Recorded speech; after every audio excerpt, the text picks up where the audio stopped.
Welcome to Storytime Universe, where stories come to life. If you love immersive storytelling, deep character arcs, and mind-bending twists, then you're in the right place. Every week we dive into a new chapter of ongoing tales, ones filled with mystery, power, and the unexpected. Before we begin, don't forget to subscribe and hit that notification bell so you never miss an update.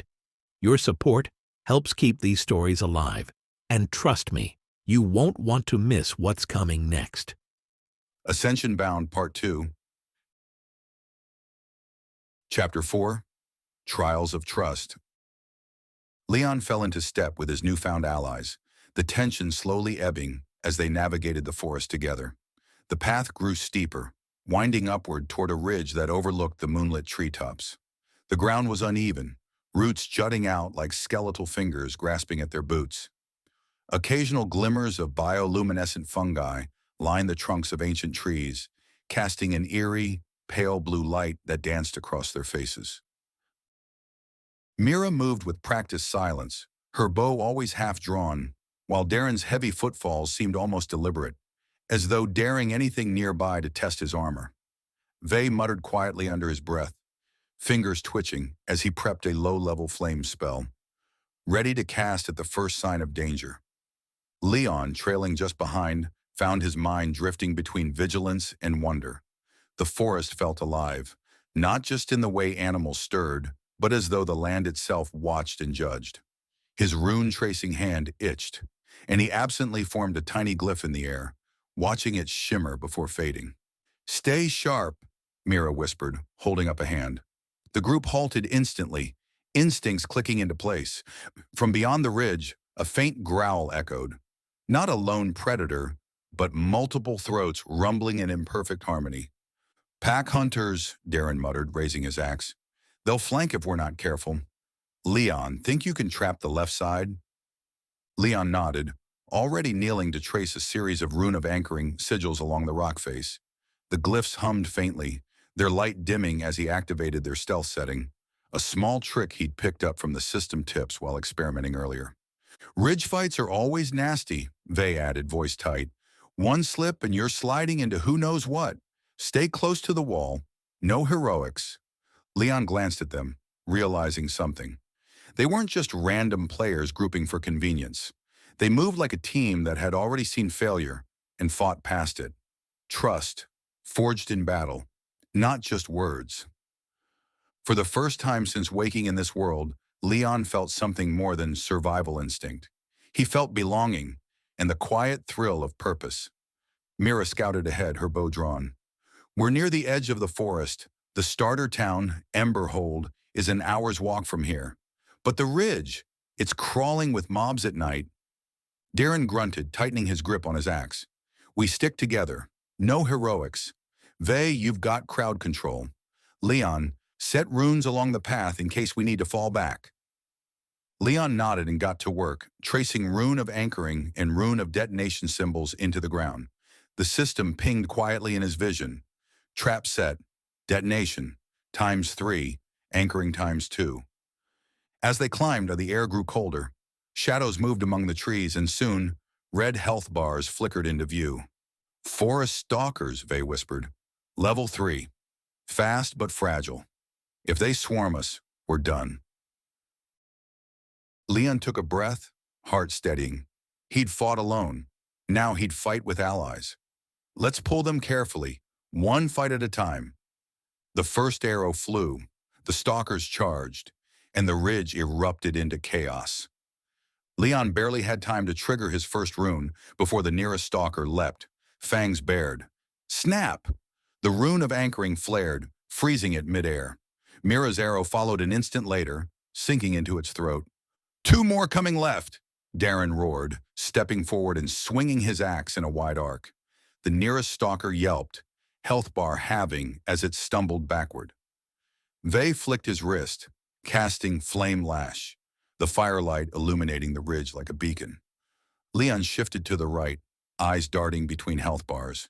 He etched a quick rune of detonation at the stalker's feet and shouted, "Bait them into the rune!" Darren grunted acknowledgement, fainting backward. The stalkers, emboldened by what looked like retreat, surged forward. Boom! The detonation flared, sending both creatures sprawling. One dissipated into light, on loot notifications flashing. The other, wounded, tried to limp away, only for Mira's arrow to end it. Silence returned, save for the crackle of Vay's dying flames. Leon wiped sweat from his brow, adrenaline still buzzing. Well fought, Darren said, clapping Leon on the shoulder. You handle those runes like you've been here longer than a day. Leon chuckled, exhaustion creeping into his voice. Good teammates make it easier. Mira nodded toward the horizon, where dawn's first light crept into the sky. Emberhold's not far now. Let's make it there before anything nastier wakes up. They moved as one, a team tempered by trust, battle-worn but stronger for it. Chapter 5. Emberhold Beckons. The ridge sloped downward into a shallow valley, where the first hints of dawn painted the sky in hues of violet, gold, and delicate rose. Wisps of morning mist clung to the ground like ghostly tendrils, curling around jagged rocks and weathered tree stumps. The forest thinned here, the towering pines giving way to scattered bushes and wildflowers, their petals still heavy with dew. A faint breeze stirred the air, carrying the earthy scent of damp soil and distant hearth fires. Leon exhaled slowly, rolling his shoulders to ease the tension from the battle, each muscle protesting the movement but loosening under the warmth of the rising sun. Emberhold should be just beyond that rise, Mira said, pointing to a low hill crowned by jagged stones. Once we crest it, we'll see the town. Leon fell in step beside her. What should I expect? Typical starter town? Vendors, quest boards, inns? Darren chuckled. More or less. Emberhold's small, but it has what you need to get established. Vendors, blacksmiths, healers, and even a small library if you're the studious type. The guild board's always buzzing with requests, from pest control to escort missions. Just don't pick a fight in the tavern. Locals don't take kindly to hotheads, and the barkeep's got a knack for ending brawls with a well-thrown tankard. They pressed on, boots crunching over loose gravel. Each step sent small stones skittering down the path, the sounds sharp against the quiet morning. Leon kept his interface open, glancing between the translucent blue panels hovering in his vision. His mana bar flickered near the halfway mark, while his health sat precariously low, a thin red line pulsing in mourning. He had enough for one more fight, maybe two if he avoided taking hits. But exhaustion was creeping in, the dull ache of strained muscles making even the weight of his gear feel heavier than before. The sun broke the horizon just as they reached the hilltop. Emberhold sprawled below, a rustic settlement enclosed by wooden palisades. Smoke curled lazily from chimneys, and tiny figures moved about the central square. Beyond the town, the land stretched into rolling plains dotted with farmland and the glimmer of a distant river. Home sweet home, Vay muttered, voice tinged with relief. But Leon's gaze was drawn to something else.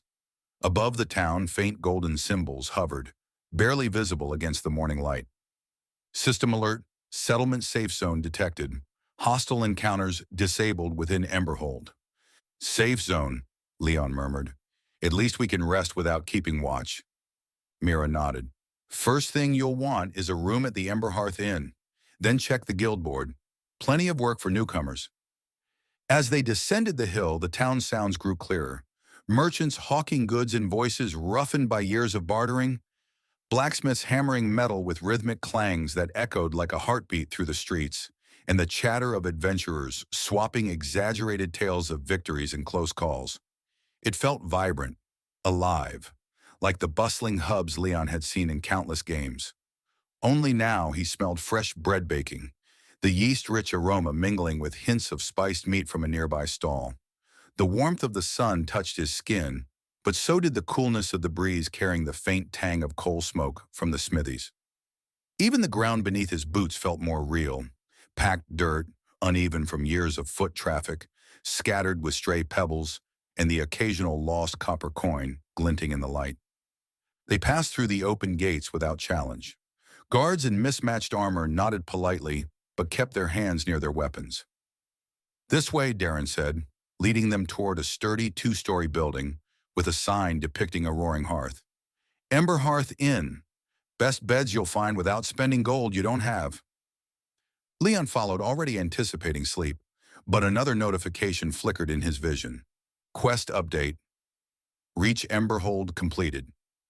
Reward: 150 experience points and 5 silver coins. Level up, Leon muttered, grinning. This world might be dangerous, but it had its rewards, and he was just getting started. If you're enjoying the story, make sure to subscribe and hit the notification bell so you don't miss the next chapter. And let me know in the comments, what do you think will happen next? Thanks for being part of Storytime Universe, where stories take on a life of their own. Until next time, keep imagining, keep wondering, and I'll see you in the next story.